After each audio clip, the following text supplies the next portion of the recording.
They roll the foot. They roll the foot. That's not needed. It's not needed in application.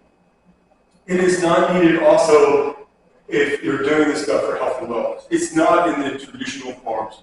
There are movements in the traditional forms where my foot will come up for me to go forward, but not this kind of stuff. I mean, you'll see this stuff too, right? But look, if I sink my weight, watch my knee. It very moves, very much, it didn't really open up that much, right? The foot came up, and then if I drive the weight back forward, I didn't drive it to the knee, right? Just like we talked about earlier. But it's this additional foot picking up stuff. It's not needed, and it's more for aesthetics of some sort. The forms are beautiful as they are, the classical forms. You don't need to add additional fluff to them to make them look any better. Try to perform them like the classical forms and see what you can get out of it. If you do the more current forms and all of that stuff, that's great, but I'm talking about people that are maybe coming into this, that are maybe looking at it, well, they're not competitors in that realm. Then they go to compete in wrestling or sparring, but they're not going to compete in forms like that. But instead, it's like the weight's here, right? And as I sink the weight back, look, there's virtually no weight on this leg. I can easily turn it. And as I put the weight back, I can step through, right? I transfer the weight. I take the weight off. I can easily turn it.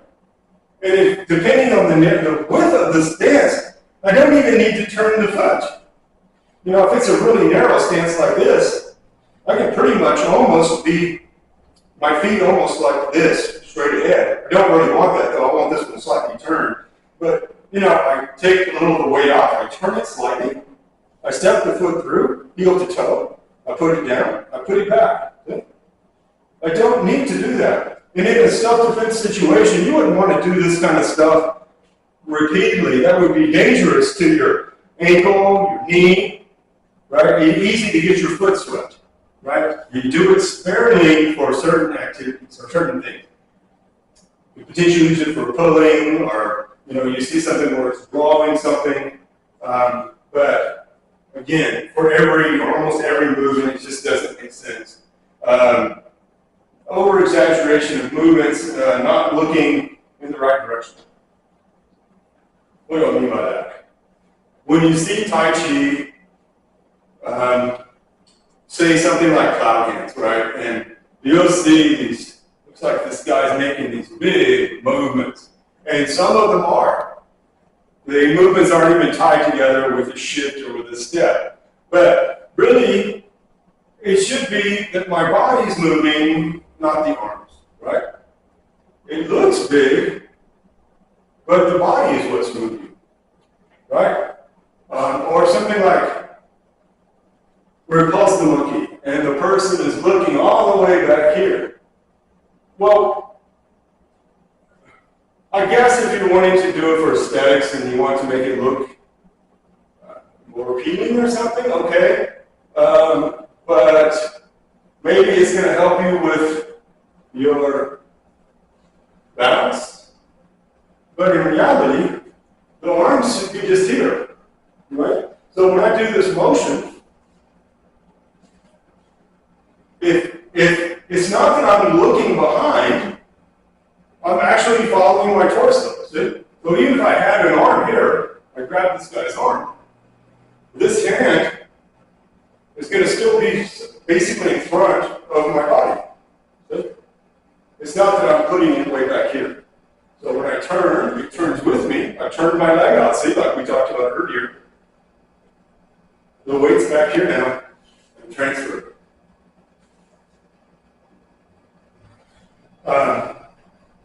But this is not a good idea.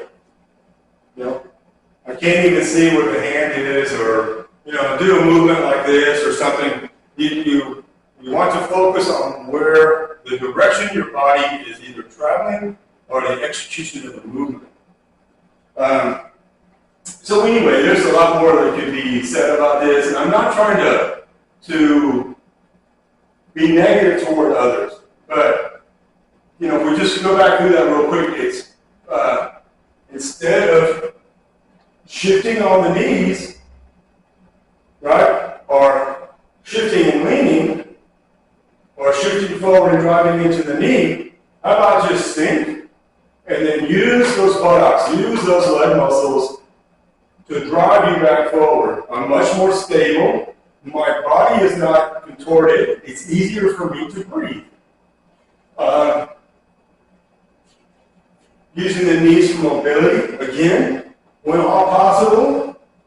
See, I do this brush knee, I don't leave my foot fixed. I want to use that to use these 6 joints to generate pushing power or punching power or whatever it may be, right? So look, the foot turns, and look, everything turns and it is together.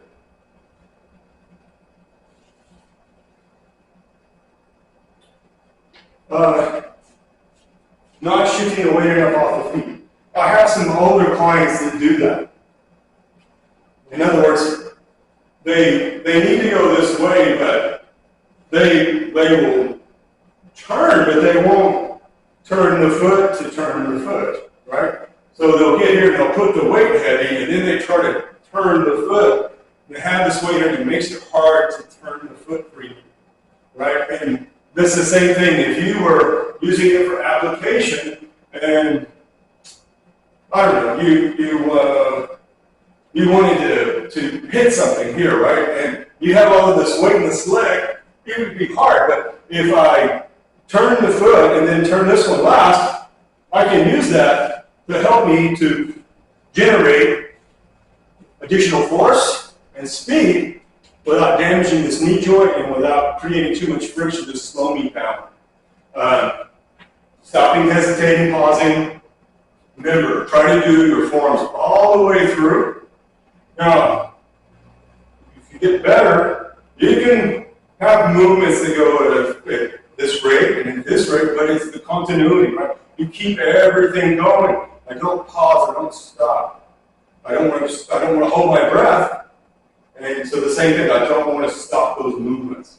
Remember, looking down, we don't want to look down like this. When I was a kid, it took me years to fix this. I used to walk around like this with my head. Not for any apparent reason other than I just walked my head. And it took me a long time to correct my posture so that I looked out and forward. And a lot of people, it's not that they have that issue, but it's they want to see their feet. And a lot of it is you can do this. Look down and see where the foot is. Feel that. It's better to be able to have that spatial awareness. This is where my foot is. And if it feels like, I got that foot off, you look at, yeah, it's off. And then I fix it, and I kind of feel that in my mind, and it really helps. Remember the intention thing, we want to know what the movement is doing, and we want to feel like we're executing that particular type of movement, whether it be a push, a pull, or what have you. That does not mean that you have to feel aggressive, negative, or otherwise, anything like that, right? I shouldn't have to connect emotion to the act of doing, right? In other words, if I know that this is a punch, and I'm doing it at this rate and this rate, speed, I still want to think that's what I'm doing. And I want to feel like I'm projecting this punch into whatever it is. I don't have to make myself angry to do that. But I still want to think I'm doing that, right? Natural. Rolling on the heel when not needed. Again, sometimes we need to pick the foot up. Sometimes. But that's sparingly, not all of the time. But if we're just picking up the foot to make it look, I don't know, more aesthetically appealing in some people's minds, and I'm exaggerating, but I'm not in a lot of ways. I mean, people turn like that. I would say avoid that. Now, the last thing I wanted to talk about. Delusional, not based in reality, cult-like behavior. if you watch my YouTube channels and if you go to my playlist, there's a playlist that says Kung Fu Athletic Academy, the name of my school. And I don't know, there's like 6, 8 videos on there that I made 8, 9, 10 years ago over these different subjects. And one of them was delusional behavior, cult-like behavior, that kind of stuff like that. What am I talking about? Tai Chi should be a natural thing. What do I mean by that? It should be like sleeping, it should be like eating, it's just a physical activity to do with your body. Now it has intentions. Those intentions, originally, and it still is in my mind, it is a martial art that is highly effective for physical fitness, and what I use for teaching people in that realm, functional fitness, for their day-to-day life. Other people that do it with me are learning it for application. So when people start talking, I'm going to say avoid videos. This is going to anger some people or whatever, I don't care. Avoid, because it makes me mad, because it makes people that teach this in a realistic manner, that have been doing it for years. They're not talking about me, I'm talking, there's dozens of instructors out there like that. And then you get these people come along with these crazy kind of concepts and things like that. And it makes it difficult. You have to ask yourself when you watch that video, and you see the person touch somebody, and then they hop back, or they spin around, or they turn around, or I've even seen stuff where the guy's sitting in the chair, and somebody will come up and touch him on the shoulder or something, and he goes like that, and then the guy flops backwards, right? Okay, so he's moving his energy through these people. If it can't be done with the natural law of physics, right? If it can't be explained, then it's probably not real.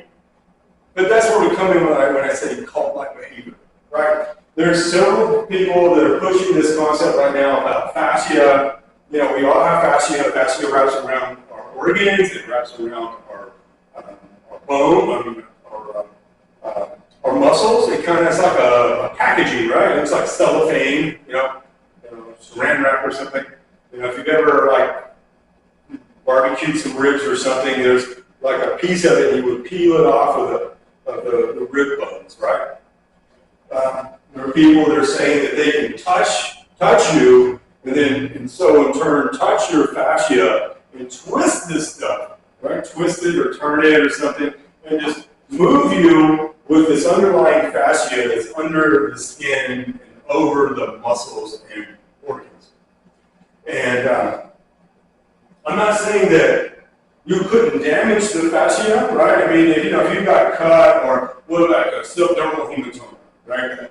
You got hurt really bad, and the bruise may be in the muscles, not on the skin surface at first, and so the bruise is actually under the fascia, and then over a couple of days, it will start, we'll say, moving from the fascia through the skin, and all of a sudden now it'll be a big bruise. I know because it's happened to me. Things like that, right? Or if somebody really got a hold of your skin, to try to get a hold of the muscle or the meat, they could potentially damage the fascia or attach to the fascia just like the skin, right? Because it's the underside of the skin. And they could tear it or damage it or move it. But that's different than saying I'm going to put my hands on you and I'm going to touch you a little harder than moving your skin, but not too much, so I can move this and move you. Come on, that is ridiculous. I mean, and what is it value? Could you do that with somebody that was not stationary, right? Also, I've seen things where they teach people to push or do these particular techniques and things like that. And a lot of this stuff is about leverage, right? Like, for me to throw an individual, I have to have my body in the right position, and as I pick them up, to throw them off of me, I've got to be able to stabilize my body in a certain way in which to support me so I don't fall, so that I can lift this person's weight to throw them, right? Okay, that's doable. But if say I'm going to push you and I'm standing like this, and this is ideal for me to push you, right? My hips and my knees and my ankles are somewhat open and I can drive forward. And I make a video and I say, look what I'm going to do. This guy is 100 pounds bigger than me and I'm going to push him backwards. But he's standing like this. His hips are basically locked out. They're standing like this and then you push them. It's easy. It's pretty relatively easy to push somebody backwards like that, even if they're 100 pounds bigger than you.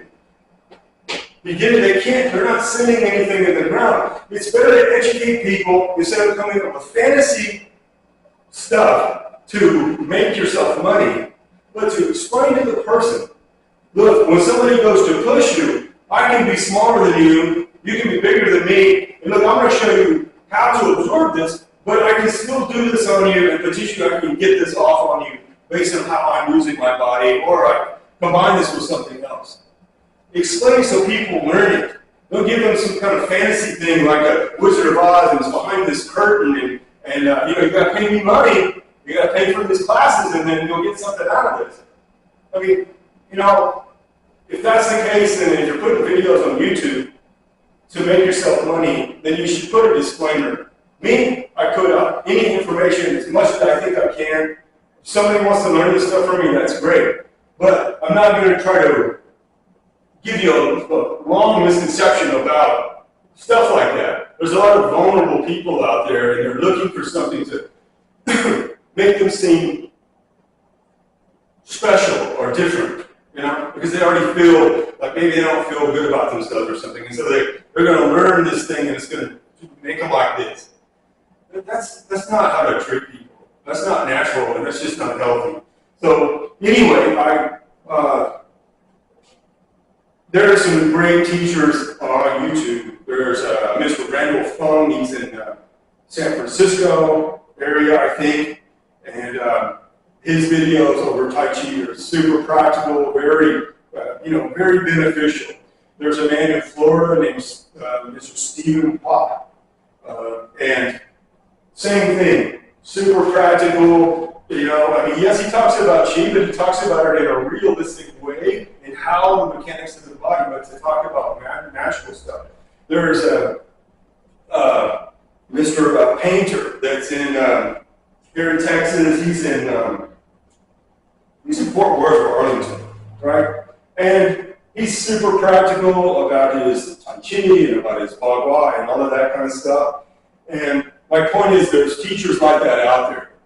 But if you see something that just doesn't make sense, put it like this. If that was the case that you can do stuff, or another video I saw recently where a person was standing this way, but another person was standing this way to push this person standing this way. I'm not stable this way, right? Right, so the person is going to push the person, and they're going to put intention, and they're going to put the intention way over here, and that's going to make them fall over. Or not fall over, because they're like this, and you're trying to push into them, but because of the way that you're doing it with your mind, and you're keeping them from doing anything to you. It's just ridiculous. To spend all of that much time to try to deceive people and deceive yourself, when you could just spend that same amount of time talking about nutrition, or about proper nutrition and diet, or about exercise, or about how this stuff will help to improve your daily life as functional fitness or for self-defense application. If you're doing the other stuff, then you're not giving a good purpose for people. And I apologize if that makes me sound like I'm being judgmental, but I think it's unfair for that older person that wants to come and try Tai Chi, and they see stuff like that, and they think, wow, is that what it's all about? No, it's not all about that. Or the younger person that wants to learn martial arts, and then they see stuff like that, they go, well, I don't want to do Tai Chi, that's fake, right? Because it looks that way. It takes away from the value of what Tai Chi could do for the person from their late teens all the way through their life. It is an excellent activity that you can do your whole life. And at different times, you can be have much more athleticism and be able to do all kind of activity with it. But there'll be a time in your life when you want to use it for body, health, and maintenance only. You want to be able to do this in your 70s. and keep that leg up, to show that you have that stability. If I have that type of balance in my 70s or my 80s, I'm less likely to fall down and hurt myself. If I'm doing the Tai Chi as a daily activity, I'm getting my blood flow going, my circulation, my oxygen. I'm strengthening the connective tissue and the muscles and things like that. That's way more important than trying to be a judge.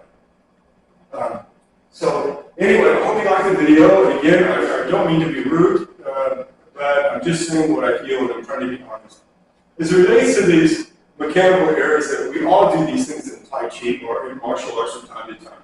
The looking down thing, that's something that a lot of beginners do, but again, it can become a bad habit, and then 3 years later, 4 years later, you're still doing it. You've got to try to correct those things. But don't like the hip, let it float. It doesn't mean that it can't roll because of the particular movement I'm doing, but I don't want it to ever become locked. I want to be able to maintain my breathing, and I don't want it to become locked so I can lose my stability. So it's like all of the other things. So a lot of my videos are overly long. I'm sorry, I probably could have made this into 2 videos with talking about the crazy stuff, but just realize that there's a lot of other instructors out there that care about the health and the physical fitness and the self-defense aspects of Tai Chi and how that benefits people. And I'm one of those instructors. And I hope to keep doing that. And I don't want to be one of those people that jump on that bandwagon and just to make money because they can sell that kind of other stuff. What I'm talking about takes work and effort. But that's what Kung Fu is. It takes time and it takes effort in which to do any Kung Fu, right? And Tai Chi is Kung Fu. So, thank you. Have a great day.